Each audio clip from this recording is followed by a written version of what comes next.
Good morning. My name is Catherine Poran, and I'm the head of corporate and investment banking. On behalf of Standard Bank Mozambique, I would like to welcome you to this forum. Thank you so much for thinking about sustainability. Thank you so much for the Media for Development for organizing this forum. This is very passionate. I'm very passionate about this topic, and I think now is the time that we should be talking about it. It's never too late to talk about it. My role is very simple. It's to welcome you here today. And I will read my speech because I wrote it with a lot of passion last night. So allow me to read it. Thank you. I was thinking about the agenda for ESG. And this morning, it's important for us to brainstorm at this session. It's important for us to articulate our context first, and then it's important for us to debate. So for centuries, the only important consideration for business was the so-called bottom line, the final line in the accounts of an organization stating the total profit or loss that organization has made. Today, like everything else, the bottom line has evolved to triple bottom line, a new concept that requires firms to commit to measuring their social and environmental impact, in addition to their financial performance, rather than solely focusing on generating profit or the standard bottom line. The triple bottom line, as per the Harvard Business Review, focuses on 3 Ps: people, the planet, and profit. This is how to build sustainable businesses.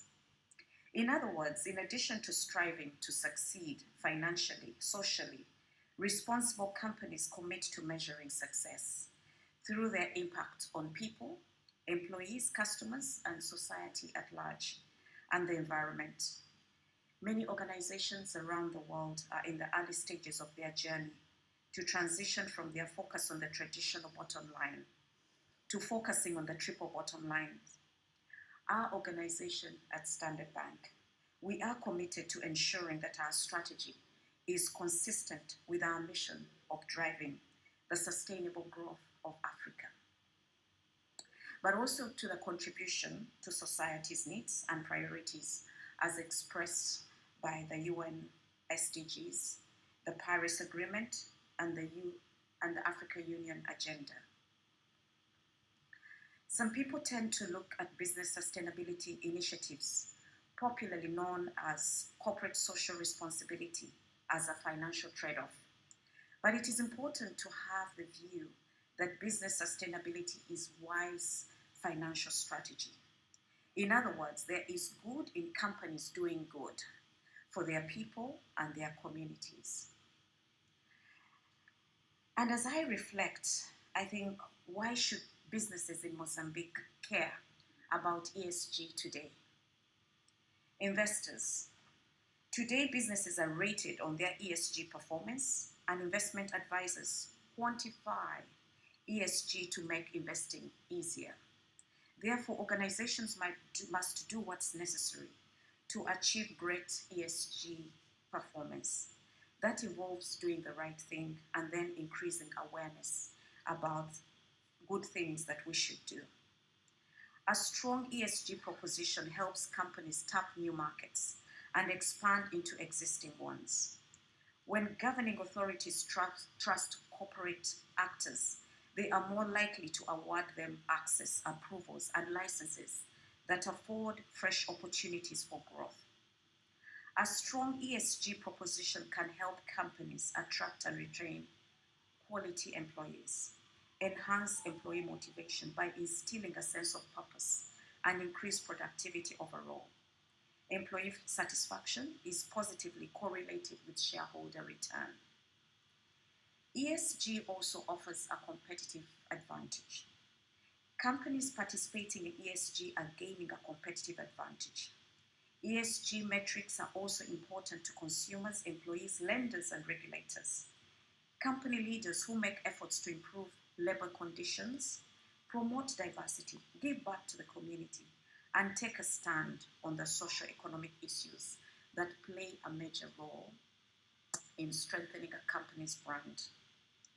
In a 2021 survey conducted by Accenture of more than 25 consumers across 22 countries, 50% reported that they have realigned their priorities, shopping for brands because of ESG. These consumers are willing to pay extra for brands that are aligned with their values and are more loyal to those that treat people well. Today's socially conscious consumers want to know what the businesses they support are doing for the greater good. ESG creates long gains for businesses. And as I was thinking about Mozambique, with all the issues around climate change, I think it's important for everybody in this room to remember that we shall be indicted as leaders tomorrow if we don't do anything about climate change. And I might not have all the statistics around Mozambique, but what I know is that there is a larger impact on agriculture. Mozambique is an agriculture-driven country. 23% of our GDP is driven by agriculture. 60% of employment of the population is actually employed in this sector. So the implications of climate change are dire on Mozambique.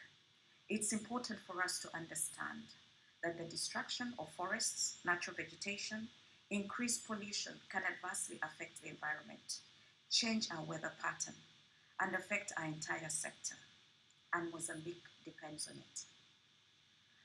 I normally like to tell stories, and my colleagues know this. I visited Kaya a month or two ago. I was saddened that the only two activities I saw were the selling of charcoal. There was a lot of charcoal along the roadside, and also selling of fuel. Most likely it was smuggled fuel. And I wondered, I looked around and I did not see a farm, but all I saw was charcoal, meaning that that is all that the population in that area was depending on. And I wondered what sort of conversation even the private sector is having with government around this place. Potentially, there was need for us to think about agriculture. Potentially, there was need for us to actually think about what other means of cooking services would the people in Kaya need apart from charcoal. So I was saddened by that, and I've talked about it. For every person that I have met who matters, I have mentioned my journey to Kaya, that I was saddened by what I saw. In that if we don't do anything about the environment, then we shall be indicted as leaders. For us to continue to grow enough food to sustain our families and businesses, we must act on environmental preservation and climate action. Changes on weather in various areas across the continent have shown a decrease in food production by 10%, something we should avoid. If the agriculture sector gets affected by climate change, we all get affected. The impact on large projects.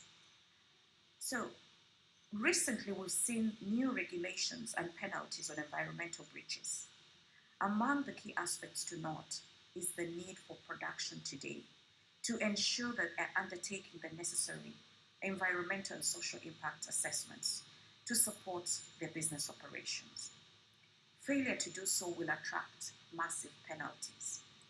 And so it is important that projects that have huge impacts on the environment, like our forthcoming LNG, like all the projects that we have, whether it's building of dams, roads, that consideration around ESG